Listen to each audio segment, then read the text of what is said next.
what's ahead in your day. From coast to coast, Weather Channel has you covered here. Of course, lots to follow here as we work our way on through the day. Of course, Florida is going to be one of those spots here over the next several days where the skies may be looking like this in a number of areas. Rainfall, storms, that's going to be the name of the game here for us for the next several days. The most interesting skies here in Florida. Yeah, I mean, always. It is cool, always, yeah. Even on a nice day with just the puffy clouds, they always feel like they're low enough that you can kind of touch them. Yeah, go up, take a seat. You know, like it looks so nice and comfy. Not these, not these. You know, the other kind of benign clouds, happy clouds out there. Well, we do have some clouds that are a bit ominous heading toward paradise. Hawaii could have a brush with several potential tropical systems coming our way. You've got 3 lined up here that have some risk of getting close. Yeah, I mean, it's like they're on the tracks, right? Yeah. There they are. And so the next couple of days, you're going to be watching that very closely because several opportunities to find some impacts here in the tropics. Yeah, even if we don't get rain from it, there could be some other impacts. So we'll talk about that. Well, we give the big... If you don't need to, there's just so many issues, power lines down here, et cetera, on the roads. In that area, let's take you to New York City. Pretty mild out there today. Temperatures actually won't make it out of the 70s. It's going to be a great day to take a stroll through Central Park, maybe walk along the streets of Manhattan. Now, summer's not over. We know that, right? We can get these cool downs in August. We see the mercury rise again by next week, seeing those temperatures back up into the mid-80s. We don't have 90s, though, so we're back up into the mid-80s by early next week here. But again, the next few days, look at this little taste of fall out there with temperatures in the 70s for the next 2 days. Now, and to the rest of the region, let's take a look at that forecast as we see the temperatures and the trends that we will find today, tomorrow, and to some extent till Friday, running below average in the east here. Really from the Ohio Valley to the Tennessee Valley, you're going to feel that below average air. Tomorrow, it stays with us, maybe not quite as much. And then Friday, a little bit less, but still a number of spots either at or below average. The west really gets below average as we see a big trough digging in across the west here, and that'll be impacting both your temperatures and your clouds and maybe some showers there into the west. But let's focus in on the east and some of the temperatures that we're talking about. We are cooler this morning than yesterday. And remember, yesterday we were a lot cooler than the day before. So interesting. You stepped out this morning and you thought you got a taste of fall yesterday. Today you're like, whoa, what's happening out there, right? We'll find those temperatures rebounding maybe a degree or 2 more today. Just a lot of sunshine, but still quite mild in terms of, what you would expect in August. We're running below average, about 5 to 10 degrees. Northern New England, 5 to 15 degrees below average. So the pattern that we've been in with a trough in the east and the big ridge that we're going to see over the west, what happens is that this ridge just kind of spreads out. And the ridge is going to start to take over a bit more, setting temperatures above average. So see what the trend is. Saturday, we're at 89 million above average. By Sunday, 140. By Monday, we've got 147 million above average, with more folks here in the east starting to get back, not just to average, but above average. The 10, perhaps, maybe you're not swimming, but over off of Lake Ontario, there is that chance. Overall, conditions are better than they've been here, but always smart to swim on guarded beaches, pay attention to what's happening for those around you as well, and always know how to swim before you go into any water, whether it's a Great Lake or whether it's the ocean. Beach flags, dangerous with red, double red. It usually means do not swim, and the beaches are closed for swimming, and often they will give you fines if you swim on days that have double red flags. Let's take a tour of some beaches up here across northern Michigan. Sleeping Bear Dunes, 75 degrees. What a beautiful day out there, even just to sit on the beach and enjoy the sunshine. Grand Haven, Michigan, we've got 74 degrees here. Lots of sunshine here, hardly any clouds in the sky. Finally getting that upper low out of the area. There'll be a few clouds in North Ave Beach in the Chicago area. Temperatures are going to be in the mid-70s. Water temperature 72, though, so the two are pretty close. Winds will be pretty light from the northwest at 3 miles per hour. We do still have a couple areas of high risk of rip currents south side of Long Island. Also a moderate risk for you there around Virginia Beach into the Outer Banks. Moderate risk of rip currents on both coasts of Florida, both the East Coast and the West Coast. And then parts of the Florida Panhandle do have a moderate risk of rip currents for today, including in Panama City Beach. Gulf Shores, Alabama. It should be a pretty good day out there today at 92 degrees. It's going to be sunny, water looking pretty good. Chance of showers comes back tomorrow, but then Friday we're just back to hot and sunny. Temperatures hit about 90 degrees. Alex? I think Hawaii during hurricane season here. I've had multiple friends travel and say, wait a minute, is there any hurricanes? And usually there's not. Right. But now there happens to be something that we have to watch and worry about. That's right. Still was well away from the islands, but you can see this is the zone that we're watching at least the closest right now. And you notice it says Invest 90E, 91E, slash 91E. There's actually two separate entities here. So they're investigating two of those areas, but they are expected to merge into one. So that's why there are two invests right now. Yes, it's interesting that they're considered separate. You kind of have to at the moment because one might be more likely to develop than the other. But at any rate, we have to see if it develops and then where it develops if it does. If it develops to the east of the longitude 140 west, then it would become Hector. If it develops to the west of that, there it would be Hona. Yeah. Two separate basins. Two separate basins. So, yeah. Right. So we'll watch it again. There's the invest area, and then just to its east, that's Hurricane Gilma, which is hanging out there in the Pacific as well. So where's it heading? Right, and this high pressure is really important. It's important for steering. It's also important because when you have a strong high and you have a strong low, it can increase the winds. Right, so that's another thing that we'll watch. So even without this thing getting stronger and stronger, we're still going to be talking about as it approaches with the high to the north and the general lower pressures to the south.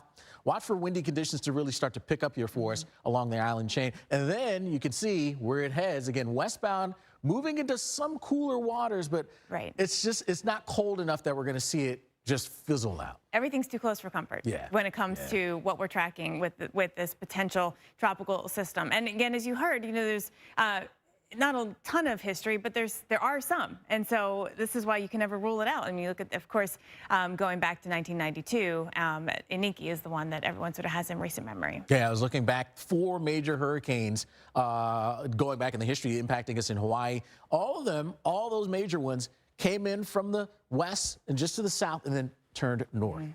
So we'll see. Well, clouds, storms moving in this. Let us know. But that would be... Well, I guess for the sport of it. Right. Yeah, that's tough. I mean, heat, that kind of heat and humidity, you don't want to do anything. Certainly not mowing grass. Is nobody saying like badminton, or is that not played anymore? Do people do badminton? I don't know. Well, I don't know. Let us know. This is why we're asking this today. It's been a long time since I've touched the badminton. Oof. But that was the thing when we were kids. Like, you have a family picnic, you put up the badminton net. Yeah, and you go at it. Yeah. Huh, we should bring that back. Yes, we should have a TWC badminton tournament or something. We should, yes. We'll film it. It'll be on social media. We want to hear from you on social media. Share your pics and video and your comments with us. If you have pics or video, you can use the hashtag YesTV, and we will share on the show.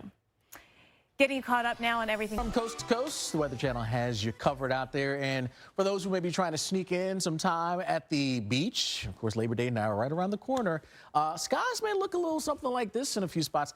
Particularly across Florida. Yes, big rain clouds actually are possible. I do love the clouds across the south, especially Florida. I always think of them as so majestic because you see the clouds billowing up before they get like this, before they get dark. Right. It's the nasty storms that things are pretty cool out there, particularly when you get some time lapse. Yeah. No bad time lapses, Alex always says. Now, we do have some swirling clouds that could be heading towards paradise. Got to keep an eye on this here, Hawaii.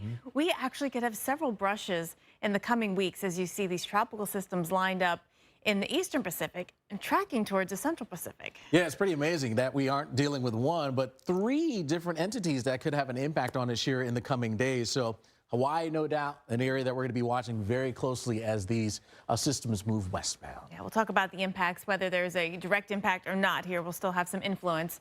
But we got to look and see what else is out there today. Yeah, we give the big deal.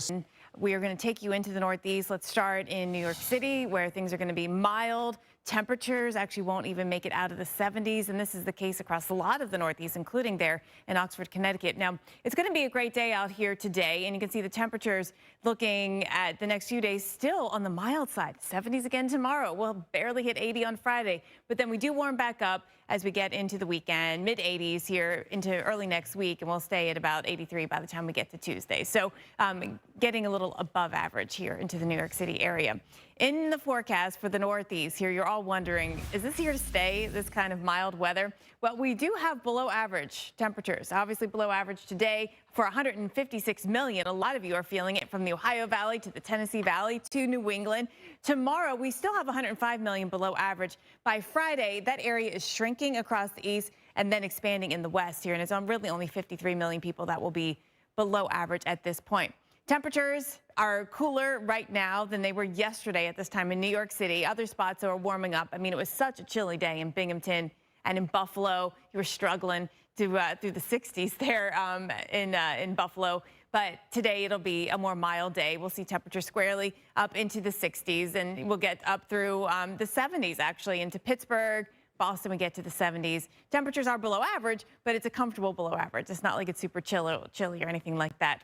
Now, what's going to change is that all the heat that Alex is talking about, this big ridge of high pressure that's controlling that, spreads out and expands and moves back into the Midwest, the Western Lakes, and eventually the Northeast, sending our temperatures back above average. So you'll see that this weekend as temperatures in the northern plains start to go above average. By Sunday, it's 140 million above average, and Monday, 147, expanding more into the Ohio Valley, more the southeast, seeing those temperatures going above average. For the Northeast, really, it's close enough to average that you're going to, I think, enjoy the weather coming your way. Temperatures 5 to 15 degrees above average across the heartland on Saturday. We've got your Monday forecast here. You're warming up 5 to 15 above average in Iowa and Wisconsin and in Illinois, including around Chicago, Omaha. You see your trend. We're back to the 90s. So this time of year, you start to wonder, well, how bad is above average? Above average does take us back to the 90s, not just 90s, but upper 90s. You know, the Time for fires to spread quickly. It's been a tough season. Well, who knew a sunrise? Wow. Well, we want to later today show you some of the best videos of the day. We'll reveal the weather gone viral top 5. That's coming up this afternoon. Currents, the other ones, it's not zero, but it's low. So know your beach flags. If it's green or yellow, it's a low to medium risk. But once you get into the red zone, red flag generally means dangerous. And for especially some of those ocean beaches here, knee deep is too deep when you got the red flags that are flying. And if you have double red flags, it would mean swimming is not allowed. And often you will get a fine if you are swimming on double red flag days. Today, Sleeping Bear Dunes looks phenomenal. Temperatures in the mid-70s. Take a walk, enjoy the weather, the sunshine. We got sunshine in Grand Haven, Michigan as well. Air temperature 74 degrees. Let's jump on down here to the Chicago area beaches. North Ave Beach showing a forecast of 75 degrees. There'll be a few clouds out there, but really a beautiful day. Water temperature running about 72 degrees for you. Rip currents along the East Coast. You've got a few spots. Still a high risk on the south side of Long Island and coastal Maine. We've got a moderate risk for you. Beaches like Virginia Beach down through the Outer Banks. We also have a moderate risk here along the first coast of Florida all the way down through, say, West Palm Beaches. And then on the west coast of Florida and in the Panhandle, there's a moderate risk too, like around Panama City Beach. Watching out for conditions there. Gulf Shores, Alabama, the weather looks great today. Temperatures are going to be in the 90s. We have the chance of a few showers moving back in on Thursday. Then Friday, back to sunshine. Temperatures hit 90. This is a time of year when maybe it's not quite so crowded anymore. A lot of kids are back at school in the south here. Most of them are actually, so you might get more space on the beach. Today's forecast, Panhandle looks good. Across the peninsula, most beaches do have that chance of showers and storms ramping up throughout the day. We're actually starting off on a rainy note around Fort Myers. Clearwater, we've been okay so far. We should be staying dry today, 88 degrees, but there's a better chance of showers popping tomorrow with temps in the lower 80s thanks to all that rain. And Friday, mid 80s, again, thunderstorms, especially in the afternoon. They'll be clearing the beaches, so go early to get some beach time in during hurricane season here. I've had multiple friends travel and say, wait a mintle. Is there any hurricanes? And usually there's not. Right. But now there happens to be something that we have to watch and worry about. That's right. Still was well away from the islands, but you can see this is the zone that we're watching at least the closest right now. And you notice it says Invest 90E, 91E, /91E. There's actually two separate entities here.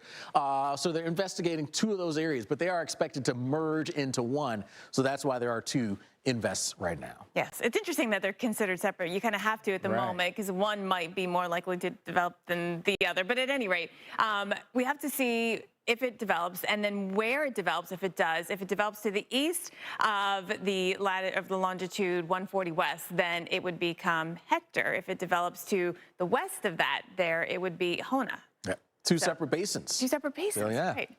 So we'll watch it again. There's the invest area, and then just to its east, that's Hurricane Gilma, which is hanging out there in the Pacific as well. So where's it heading? Right, and this high pressure is really important. It's important for steering. It's also important because when you have a strong high and you have a strong low, it can increase the winds. Right, so that's another thing that we'll watch. So even without this thing getting stronger and stronger, we're still going to be talking about as it approaches with the high to the north and the general lower pressures to the south. Watch for windy conditions to really start to pick up here for us along the island chain. And then you can see where it heads, again, westbound, moving into some cooler waters, but it's not cold enough that we're going to see it just fizzle out. Everything's too close for comfort when it comes to what we're tracking with this potential tropical system. And again, as you heard, there's not a ton of history, but there are some. And so this is why you can never rule it out. I mean, you look at, of course, going back to 1992, Iniki is the one that everyone sort of has in recent memory. Yeah, I was looking back, 4 major hurricanes going back in the history impacting us in Hawaii. All of them, all those major ones, came in from the west and just to the south and then turned north. So we'll see. Well, clouds, storms, move for the lightning, though. Right. Yes, exactly. Badminton, backyard volleyball is something else you don't see that much anymore. I mean, maybe you'd have. I just don't personally see it. But maybe just people just don't feel like putting up the nets. It's a task to put up the net. Then you got to bring it down. Yeah, like the spike balls. That's easy. Bocce's easy. Yeah. Anyway, keep those comments coming. You can share any pictures as well. Just use the hashtag YesTV, and we will share them on the show. Ahead in your day. Yeah, from coast to coast, the Weather Channel has you covered. And Jen, you have to explain to me. Social summer. What is that? That's right, social summer. Social summer is basically Memorial Day to Labor Day, in my opinion. Okay. That's what we consider summer, right? And then you got meteorological summer, which ends at the end of August. So September 1st starts meteorological fall. Then you got astronomical summer and fall, which goes from the solstice to equinox. Right. Huh. All right. So 3 different summers. Which one do you want? Next poll question. Which one do you get, I guess, is the question. Skies like this here are classic summer of any kind in Florida. Yeah, absolutely, indeed. Some of those darker skies bubbling up here. And this is something that we may see a bit more of here as we head through the coming days. We got this front. We always talk about these cold fronts in Florida. And at this time of the year, they don't tend to just blast on by. No, they're not usually a good thing. No, they hang around, they stick around, they put the foot on the brakes, and they bring us more rain showers and storms. Right. So in general, I guess you don't really want a summer front. Now, the rest of you that got this front are actually thanking the weather gods for that. So we'll talk more about that weather coming up. We also have to keep an eye on skies like this potentially swirling around Hawaii. Yeah, I mean, Hawaii, one of those spots where, beautiful paradise, but they can be impacted by tropical cyclones. And how about this? We have 3 different entities that could have an impact on the Hawaiian Islands here in the coming days. So we got to watch this closely here. These 3, again, lined up right now. Yeah, we'll talk more about the impacts and the forecast just ahead. But first.